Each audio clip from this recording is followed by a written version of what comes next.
There's a stillness that follows great sorrow. It doesn't come immediately. It waits quietly, behind the noise of crying, behind the emptiness of days that stretch too long, behind the ache that becomes so constant you stop noticing it. And then one morning, you wake, and the grief is still there, but softer, like an echo that no longer calls you back, only reminds you that something once was. No one tells you this. That grief doesn't end, it transforms. It becomes quieter. It stops shouting your name and begins to whisper instead. You start to feel its weight differently. At first, it was heavy, like carrying a body that wasn't your own. But over time, the weight changes shape. It becomes something else. A warmth in the chest, a tremor in the breath, a tender recognition of what has been lost. And in that shift, something gentle begins to appear. Not joy, not hope, but kindness. A strange, unfamiliar kindness. You notice it when you see someone struggling, and your heart doesn't rush to fix them. It simply understands. You notice it when you look at the world, and realize that so much of what you once thought mattered doesn't. This is a kindness that grief leaves behind. It is not sweet. It is not loud. It is quiet and old and deeply human. When you have grieved, truly grieved, you stop demanding life to make sense. You stop expecting fairness. You begin to see the invisible wounds in others. You begin to move slower, to listen more, because grief, if you let it, teaches you how to stay. Stay with the discomfort. Stay with the silence. Stay with the truth that cannot be spoken. Most people run from grief. They fill it with noise, with plans, with purpose. They turn away from the pain. And in doing so, they turn away from the transformation. But if you can sit with it, if you can let it wash through you, something sacred begins to happen. The edges of your resistance dissolve. And in their place, kindness begins to grow. Not the kindness of politeness. Not the kindness that seeks praise. But the kind that moves like breath, unseen, unmeasured, unconditional. You start to forgive without thinking about it. You start to understand people without needing their explanations. You stop needing to win. You stop needing to be right. Because grief has already shown you what truly matters. It showed you that everything, every joy, every pain, every heartbeat is temporary. And in that realization, you found something eternal. Peace does not come from escaping grief. It comes from passing through it, again and again, until it becomes part of you. And when it does, you no longer fear loss, because you've already seen that love does not die with endings. It only changes its form. Somewhere inside you, beneath all the sorrow, you begin to feel that truth. It's faint, like the first sunlight after long rain, but it's there, and it whispers, you survived, but not unchanged. You will never be who you were before the loss. But maybe that's the point. Grief takes, yes, but it also gives. It gives you depth. It gives you stillness. It gives you eyes that see what others miss. The fragility of things, the beauty of small gestures, the miracle of a single moment of presence. And that is where kindness lives now, not in the grand, but in the quiet. When you pour tea for someone you love, and your hands no longer tremble from longing, only from remembrance. When you smile at a stranger and realize that what you are offering is not cheerfulness, but compassion.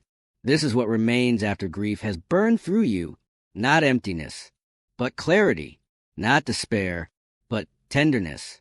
You begin to see that everything, every loss, every ache, every silence, was part of a greater conversation between the soul and the world, between what was taken and what was left. And in that stillness, as rain whispers against a window and the fire fades to embers, you finally understand grief was never your enemy.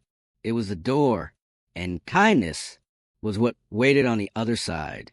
There is a moment, sometime after the deepest ache, when life begins to return, quietly, almost shyly, like a bird testing the air after a storm. You don't notice it at first. It happens between seconds. A breath that doesn't hurt. A morning that doesn't feel so heavy. For so long, you've been surviving, breathing not because you wanted to, but because your body didn't know how to stop. And then something shifts. You find yourself watching the light move across the floor. And for a moment, a small one, you feel something that isn't pain. You don't name it. You just sit with it, afraid it might vanish if you do. That's how healing begins. Not in grand gestures, but in small, almost invisible returns. People think healing is joy. It's not. It's gentleness. It's the first time you let yourself smile. Without guilt. It's realizing that missing them doesn't mean you can't live. The world starts to look different. Not brighter, but deeper. Colors have shadows now. Even the air feels thicker, filled with something you can't quite define. You start to sense the sacred in the ordinary. The way steam rises from a cup of tea. The sound of rain against glass. The way your own footsteps echo slightly differently in the quiet house. Before, these things were background noise. Now they feel like messages, soft reminders that life is still speaking to you, even when you've stopped asking questions. This is the kindness that comes after grief, the way life holds you, without demanding anything in return. You begin to move slower. You stop reaching for distractions. You no longer chase the next thing, the next feeling, the next person who might fill the space. Because grief taught you something. You want to learn that no one can save you from what is yours to feel. And yet, you also learn that you don't need saving, only seeing, only presence. The kindness that comes after grief is the kind that does not try to fix. It simply witnesses. It says, I see you. I know this hurts. And I'm not going anywhere. You start to speak to yourself like that, softly, without the sharpness of before, without punishment. And in that voice, you begin to recognize something ancient, a part of you that has always known how to be gentle, how to survive, how to love despite endings. You realize that grief didn't destroy you. It stripped away what was never yours, the illusions, the control, the certainty. And what's left now is simple, raw, but honest. You begin to feel grateful, not for the loss, but for the clarity it gave. You see the shape of your soul more clearly than ever before, and that clarity brings peace. Not the loud kind, but the kind that hums quietly beneath everything, a steady rhythm of acceptance. You start to notice how often people mistake numbness for healing. They think silence means it's over. But you know now, the real silence comes when peace arrives, not when pain leaves. That silence is not empty. It's full of memories, of lessons, of love that is nowhere left to go, but inward. You carry it now, all of it, every moment, every face, every word unsaid. And strangely, you don't want to let it go, because this quiet compassion that lives in you now was born from that pain, and to lose it would be to lose the meaning of it all. So you let it stay, you let it shape you, you let it slow you down. You find yourself forgiving things you never thought you could, not because you've forgotten, but because you understand. Everyone is carrying something unseen, even the ones who hurt you, even yourself. That's the kindness after grief. It doesn't choose who deserves it. It simply flows. Because the heart, once broken open, doesn't close the same way again. You start to see time differently, too. You stop hurrying to get somewhere. You stop measuring life in milestones, because you realize the moments you remember most were never planned. They just happened. You begin to live like that, softly, unrushed, without trying to control the tide. Some days you still ache. Some nights, the old memories return, asking to be remembered. But now, you greet them differently. You no longer fight them off. You make tea for them. You sit together in silence. You realize that grief isn't a visitor. It's a part of your home now. And that's okay, because it doesn't hurt like it used to. It simply reminds you that you once loved deeply, and that's nothing to regret. There is beauty in knowing you can survive heartbreak and still choose tenderness. There's beauty in knowing that nothing was wasted, not even the pain.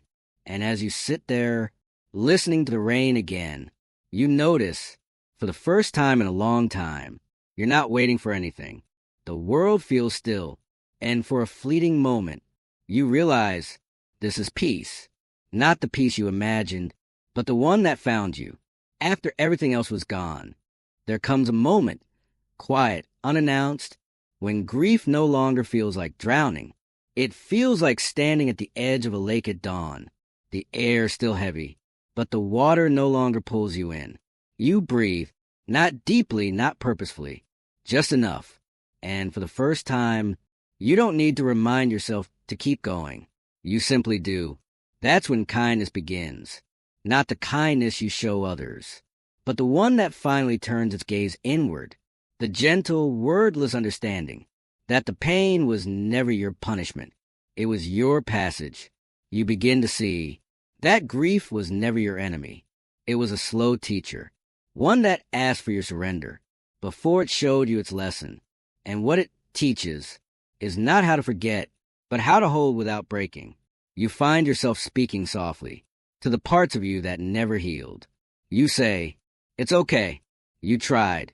You can rest now." And the silence that follows is not empty. It is sacred. Somewhere in that stillness, the world starts to hum again. A bird calls. A clock ticks. The wind brushes against your sleeve. You realize life didn't leave you behind.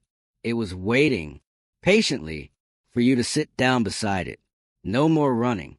No more try to understand why it had to happen this way. The truth is, not all things are meant to be understood.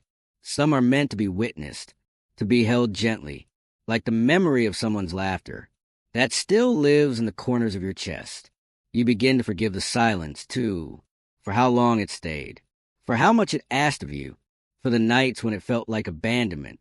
You forgive yourself for not healing faster, for needing time, for being human. And somewhere in that forgiveness, the soul exhales. It doesn't celebrate.